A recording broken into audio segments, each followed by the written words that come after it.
I sat back, intrigued. He was tapping the corners of the table, left, right, left, right, left, right, in perfectly spaced intervals. It was almost hypnotic. It wouldn't have caught my notice if not for the look of utter concentration and anxiety on his face as he tapped carefully with 2 fingers on each hand on each corner. I put my shades on so that I could observe undetected. I bought mirrored shades just for this reason. I'm not a creep. I just like to watch what others do, the quirks they have, and the little details in their actions. Okay, I just realized that still sounds kind of creepy. Well, it's people watching anyway, and nothing more. I find human behaviors fascinating. The door to the train carriage slid open, and the noise of tracks and buzz of conversations crowded in. I looked at the passenger opposite me, still dedicatedly tapping on the table's corners, but now with an increase in the intensity of his frown. "Hi there!" A chirpy young lady was at the door. Her presence poured into the room, energetic, lively, unstoppable. I contemplated pretending to be asleep. Then I saw the distress roiling on the tapper's face as he tried desperately to keep his beat going, determinedly ignoring the lady. I sighed, then plastered a bright smile on my face to match her sunshine vibes. "Hey, we've got the bottom bunks. Hope that's alright. Both top bunks are free for you to choose." "Great, thanks." She smiled at me, then her gaze drifted to our fellow carriage bunker. She looked confused, then concerned for a moment. She opened her mouth, and I immediately spoke up again. "Let me help you with your stuff." I grabbed hold of one end of her heavy backpack. That did the trick. She shifted her attention back to me and grabbed hold of the other end of her backpack. We heaved it onto the upper bunk. "Thanks." She looked back at the tapper, but this time she didn't try to say anything. She just raised an eyebrow, then turned to climb up the ladder to her bunk. I looked back at the tapper. He was now saying some words in time to the taps, each word spat out with a tap in a curt, almost frantic manner. I couldn't help it. I wanted to look away, leave the carriage, give him some space to do whatever it was that he needed to do. But I was getting really curious about the tense words he was expelling under his breath. So instead, I shifted from my comfortable space at the end of my bunk and sat at the table opposite him. I put my head down on my side of the table and pretended to take a nap. I could now make out some of the words. Do, not, never. I couldn't tell what the rest of the words were. He was pronouncing the words in slightly varying ways, as if attempting to say them in the perfect way, enunciating every phoneme the words held. I kept my head down, just listening to his words and taps, and without realizing it, somehow drifted off. I don't remember what I was dreaming about, except for the last scene. I was walking down some steps and realized that the ground wasn't there. I walked off the last step and fell. I jerked awake. I must have startled him. He stopped his tapping. He looked at me as if registering my presence for the first time. We stared at each other for a moment or two. Then he looked down at the corners of the table. I could already see it happening. Him getting distressed about his tapping ritual being disrupted and falling back into a frenzy of tapping and chanting. "Hey, nice to meet you," I said, before I could think it through. He looked at me with a tinge of surprise. In the bunk above him, the lady turned to her side and looked curiously at our interaction. "Hey," he said softly, looking nervous and uneasy. "Where you headed?"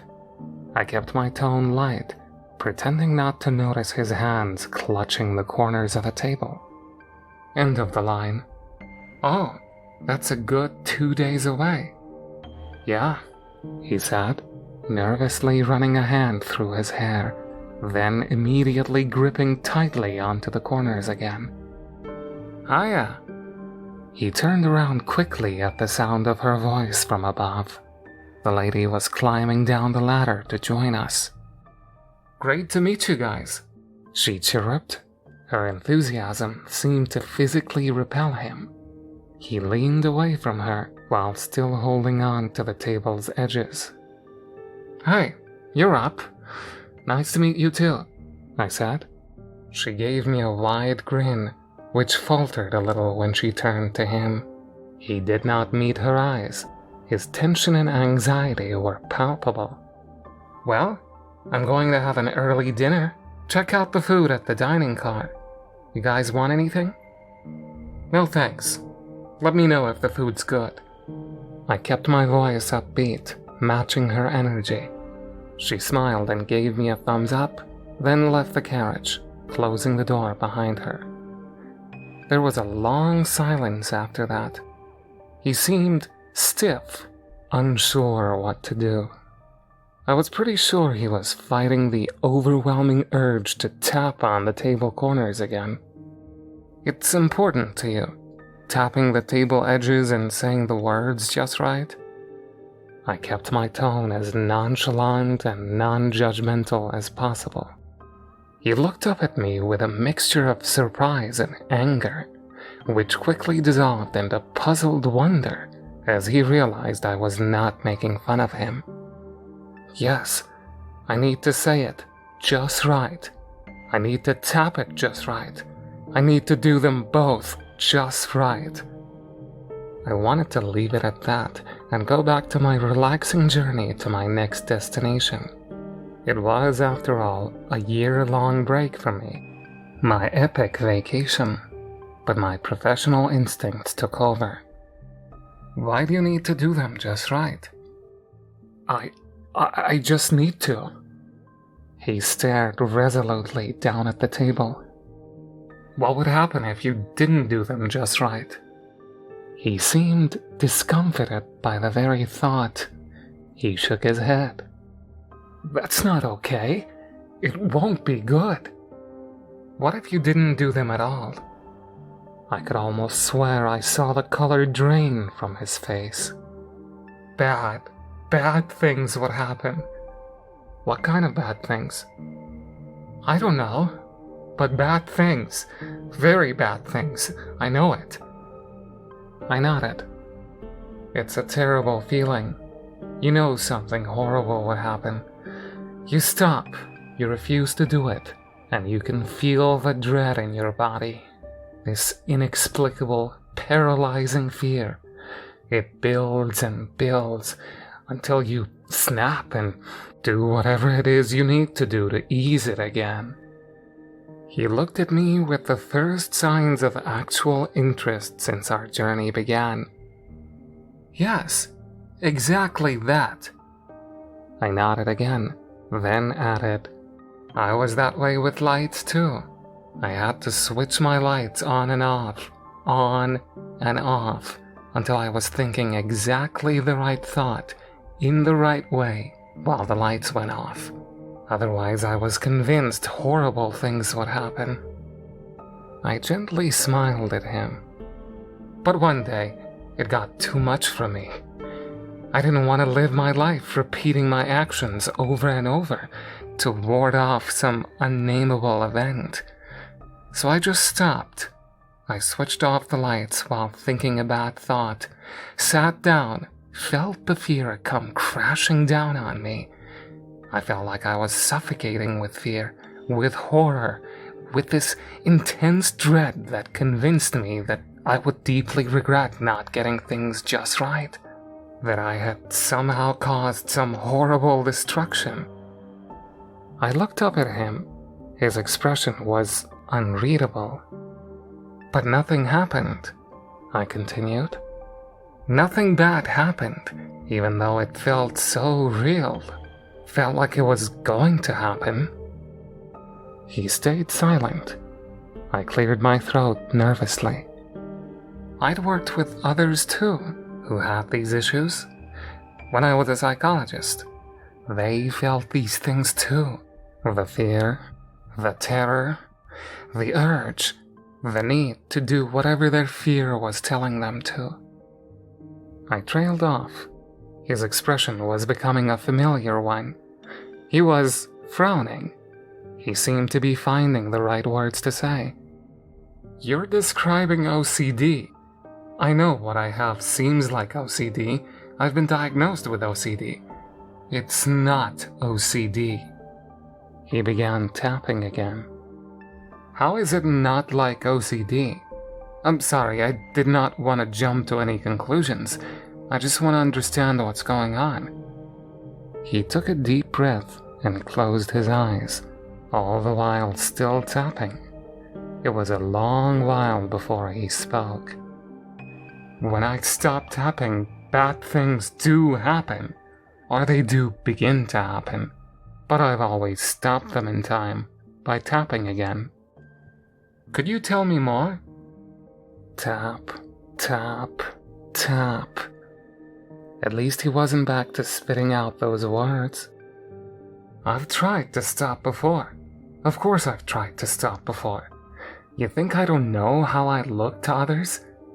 You think I want to live my life enslaved to these acts? I want to hang out too. I want to talk to others. I want to be normal, but I can't. I've got so fed up. I've tried so many times to stop, but every time I do, something happens. I didn't speak, just waited for him to continue. Weird things happen, strange things I can't explain. His breathing was quickening. He was obviously terrified by his recalling of the past. I tried it once at home, when I was still a student. I fought it when the urge came, when the fear hit me, and I knew it was time for me to tap again. I knew I needed to do it.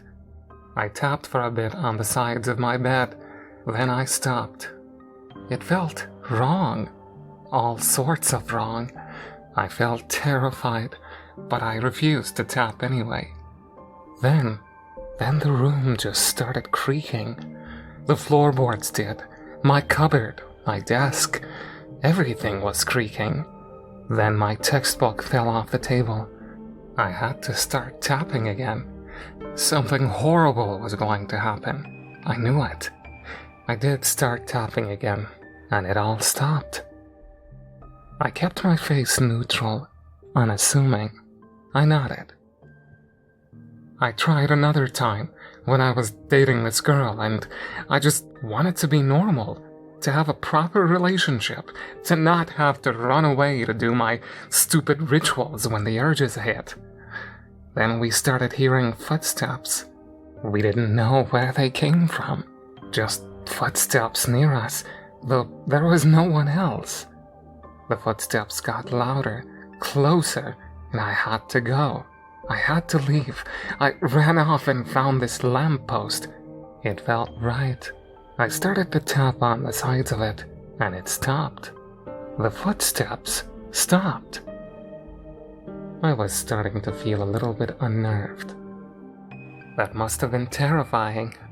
It was tough enough for me to stop. Having those things happen, it must have...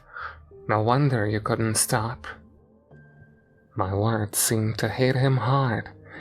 He started blinking away tears. It was really tough, but I want to stop. I want so badly to stop. I want everything to go away. I want to be normal. I want to be free. I want to be able to have a conversation with my train mates. I want to walk to the dining car, have a meal, and not be stared at like a freak. The tears kept spilling from his eyes. I felt a tingling, salty sensation at the back of my throat, and a heavy pull on my heart. Do you want to try? Here? With me here? We could face it together. His tears gave way to proper sobs. I didn't know what to do. I just sat there, looking at him silently. When his sobs subsided, he lifted his reddened eyes and regarded me for a while. I do want to try, please. Maybe it'd be better with someone else around. I let out a small sigh of relief. I was hoping he'd be willing to try. I couldn't deal with the thought of him going about his life living the way he did. I just want to point out another thing that could help us along, I said.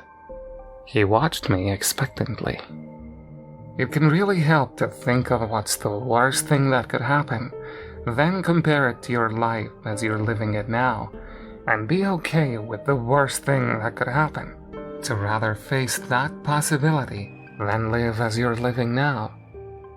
He seemed uncertain, scared. For me, it worked. I thought, well, the worst thing that could have happened would have probably been someone dying, the world ending, severe injuries and whatnot. And I realized I'd rather just let it happen, get it over and done with, than to keep doing these gestures, these repetitive actions, being a slave to my fear. I needed to be done with, whatever the cost. He considered my words with a grave expression. Then he nodded. I'm willing. It's been too long, too much. It's not allowed me to have a proper life. I smiled at him.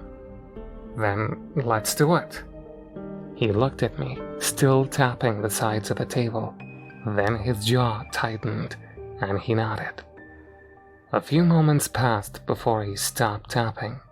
He put his hands flat on the table. We waited. The first few minutes seemed to take an immense toll on him. His face was pale, and cold sweat beat at his face. His breaths were shallow and quick. More time passed, and he seemed almost ready to relax. Then the lights in the carriage flickered. He seemed to almost jump out of his skin. He reached out his hands to the corners of the table, but I grabbed them and placed them back on the top of the table. I pressed down on them for a while, then I let go. He had to do this himself. The lights went out. I took a few deep, calming breaths. This was a coincidence. I knew it, logically.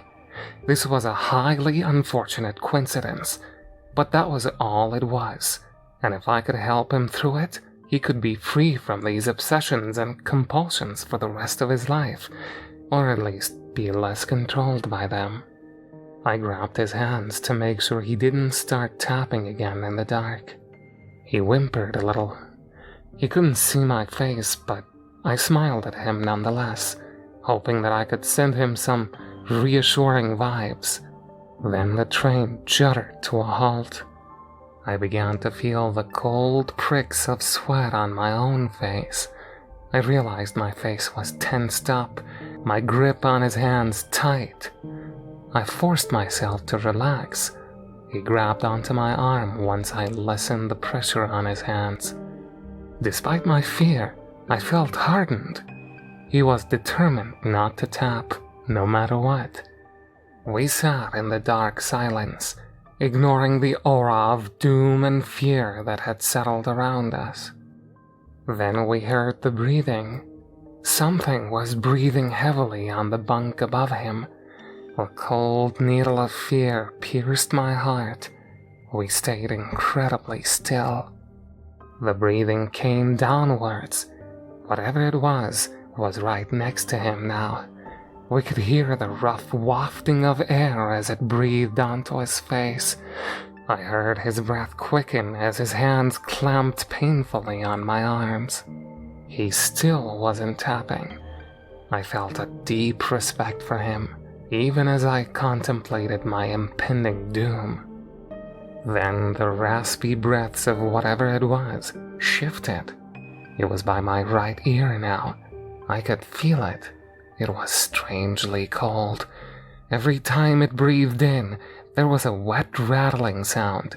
When it breathed out, my ear was grazed by a sharp, cold gust.